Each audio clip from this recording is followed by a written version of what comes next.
Putin is still paying a heavy price for what might have been just plain stupidity, or worse, outright betrayal of his allies. He was supposed to stand by his partners, like Iran and Armenia, either through formal treaties or at least out of common interest. But instead, he let them down badly. Russia was expected to protect Armenia through the Collective Security Treaty Organization, or CSTO. But what actually happened? Putin basically invited the Americans into his own backyard, and they've been shifting the balance of power in key regions. This could create problems Putin won't even be able to solve later. It's the direct result of Russia's weakness and unreliability when it comes to its own allies.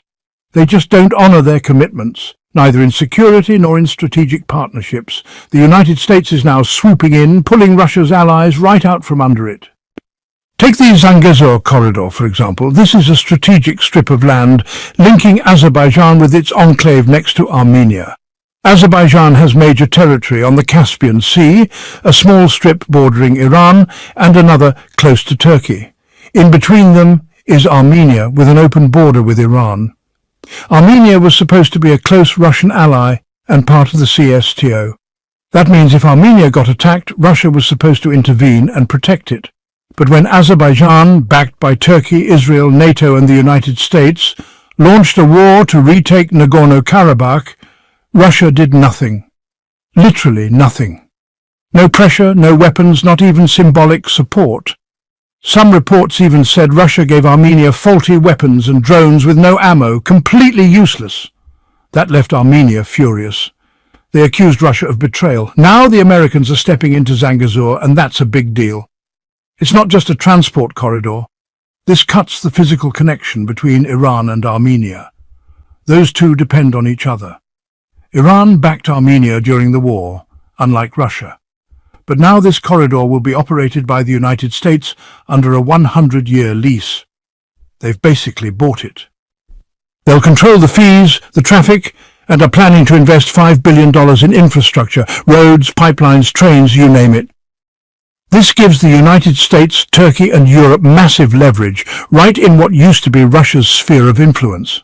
Through Zangezur, they can build pipelines to bring in oil and gas from places like Turkmenistan and Kazakhstan, countries rich in energy that currently rely on Russian routes to export.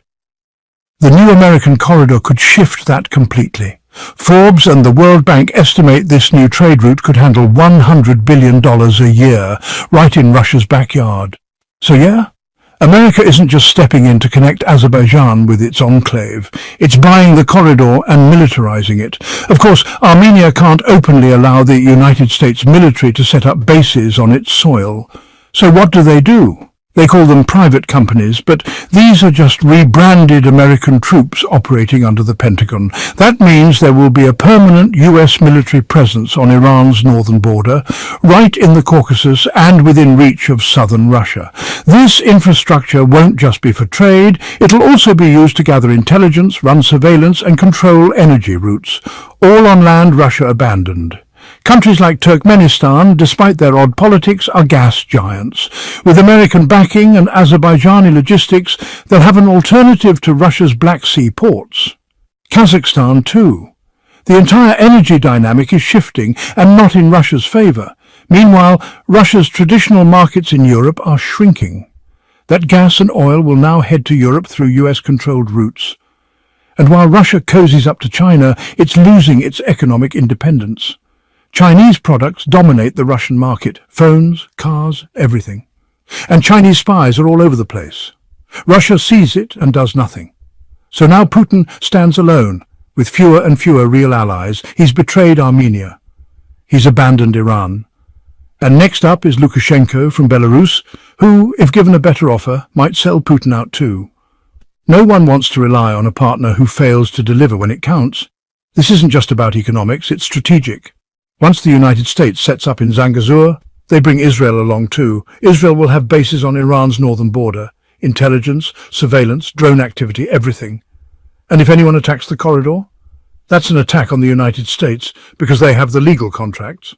All those mysterious explosions and fires in Iran, the ones they tried to explain away as gas leaks. People aren't buying it. Iranian officials now say it's Israeli sabotage. Israel is allegedly renting apartments under fake names, planting explosives and blowing places up. They're building a spy network inside Iran, and now they'll have military support from across the border. Iran sees this for what it is, a major threat. That's why they've been doing military drills on the Armenian border every time the Zangezur Corridor is mentioned. By betraying Iran and stepping back, Putin has let NATO, the United States and Israel walk into a region he once controlled. And now America can project power into the Caucasus, block Russian and Iranian energy exports and build their own infrastructure network in the Caspian region. Even countries like Uzbekistan, which has ethnic ties to parts of northern Iran, might get dragged in. They have ambitions too. The geopolitics around the Caspian are a mess.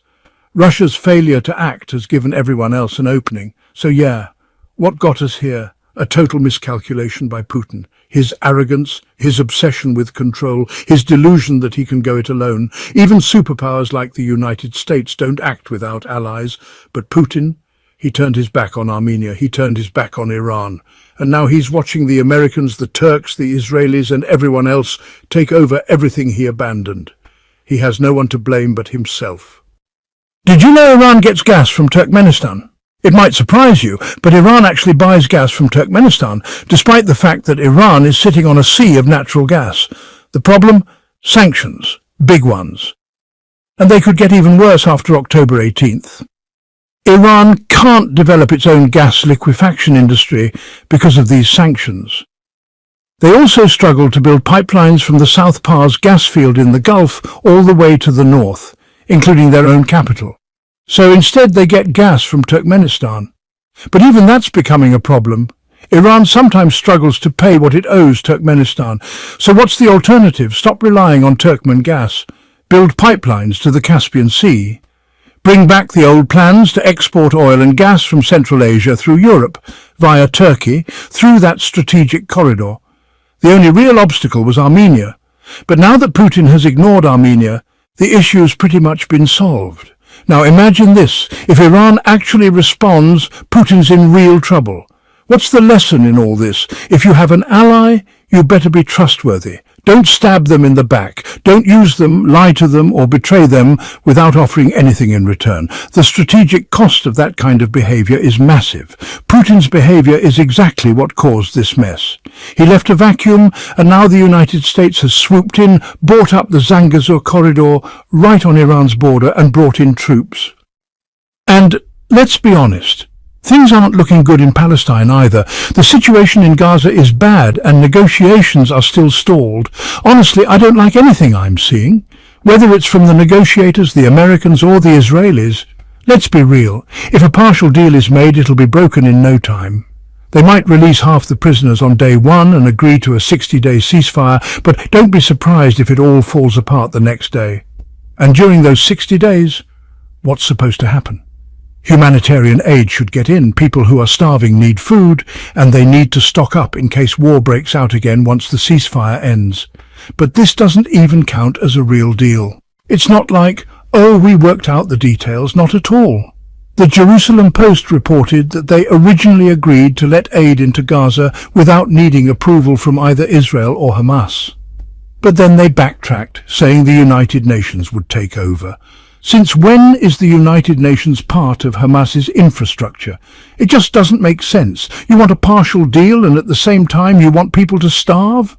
That's just not acceptable. The bare minimum is to lift the blockade, end the famine, and allow the United Nations and Red Crescent to bring in aid freely during those 60 days.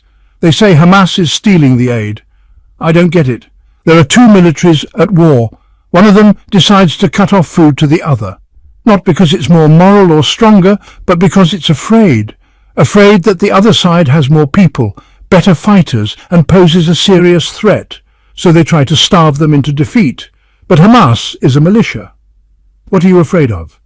You have jets, tanks, artillery, satellites, and an endless supply of weapons from the United States. And you're scared of a guy in sandals holding an AK-47 who ate one piece of bread? You won't even let him eat. You want him to die. That's how low it's gotten, and even if you assume Hamas takes the food, people still need to eat. But no, You're starving everyone. That's ugly. That's outrageous. So why would anyone make a deal with you? The very first step in any deal should be getting aid in. The entire world agrees. Gaza is starving. Children are dying from hunger. And the only real first step in negotiations is to let food and supplies in freely and without obstacles. Israel tells the United Nations, "You're the reason there's famine." And the United Nations replies, "Why? You had trucks ready to go for weeks, and you didn't let them in." Israel says, "We gave you permission." But in reality, they didn't provide protection. Armed groups were attacking United Nations convoys. United Nations staff were being killed. So the United Nations told Israel, "We're not coming in unless you open safe, established routes. You're setting us up." And then they say, "Just bring the aid into Gaza's humanitarian warehouses, and we'll see what happens when people gather around them." Come on, no one's going to fall for that trap. That's a war crime. The United Nations doesn't want to be complicit. This is why the negotiations are going nowhere. Israel's refusal to let aid into Gaza is derailing everything, and the claim that it's all